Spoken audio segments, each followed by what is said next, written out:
देखा रात में वहां से स्वर्ग की सीढ़ी बन गई। ठीक है, जैसे ऐसे लगा हुआ है। I was around 4 to 5 years old. कई लोग कहते हैं तुम ऐसे याद कैसे, मैंने कहा वो तो इतना विविडली याद है मुझे।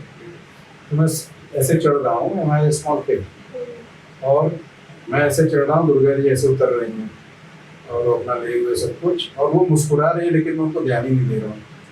मैं अपने फितूर में चला जा रहा हूँ और मैं अपने आंखों से देख रहा हूँ, अच्छा वो मुस्कुरा रही है। फिर जब मैं पहली लैंडिंग में पहुँचता हूँ, जैसे स्टेयरकेस होता है ना, ऐसे जाइए फिर ऐसे मुड़िए, तो जब वहाँ मुड़ने की कोशिश करता हूँ तो देखा सामने जो डोर है उसमें चक्र चल रहा है, मतलब पूरी लाइट है, तो I am not able to go ahead. बाद में अब समझ में आया इस लाइफ में कि काफी कुछ कंप्लीशन हो चुका था, बट क्या होता है स्पिरिचुअलिटी में इन द एंड, और उसको मैं समझाऊं कैसे आपको। आप कह सकती हैं देवी को समझना होता है। इवन मुस्लिम में भी धर्म में आप जाएंगे तो उन्हें जनाना लोग कहते हैं, हमारे यहाँ उसे देवी लोग कहते हैं। वो शिव लोग के बाद आता है। तो जो शिवा है सिर्फ वही देवी लोक में जा सकता है। अब शिवा का मतलब आप लोग उसको भगवान भी लेने लगेंगे, वो नहीं है, ये आपकी कैरेक्टरिस्टिक्स है।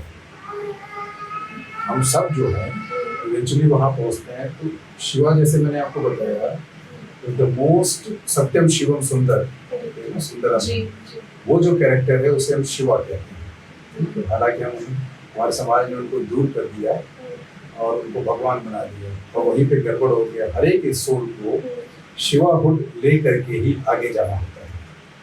तो अगर आप शिवा को ध्यान से देखेंगे, महादेव की जो बात करते हैं, हमें उनकी पूजा नहीं करनी है, उनके कैरेक्टर को अपनाना है। अगर मैं मेल हूँ तो आई हैव टू अंडरस्टैंड कि शिवा का क्या है वो कैरेक्टर। और आप चाहो या न चाहो, आपको ये भी बता दूं, सब लोग उस डायरेक्शन में जा रहे हैं, हमें पता नहीं होता है।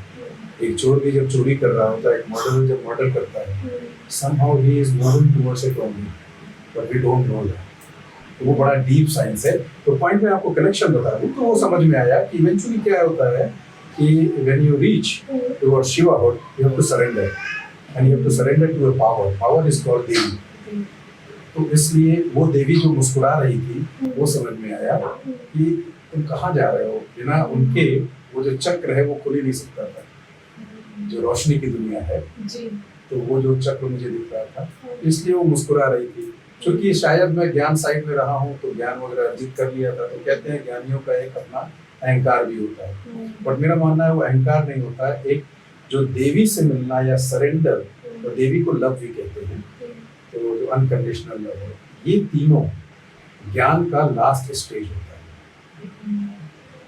तो that last stage was shown to me then, जिसको मैं बाद में रिलेट कर पाया।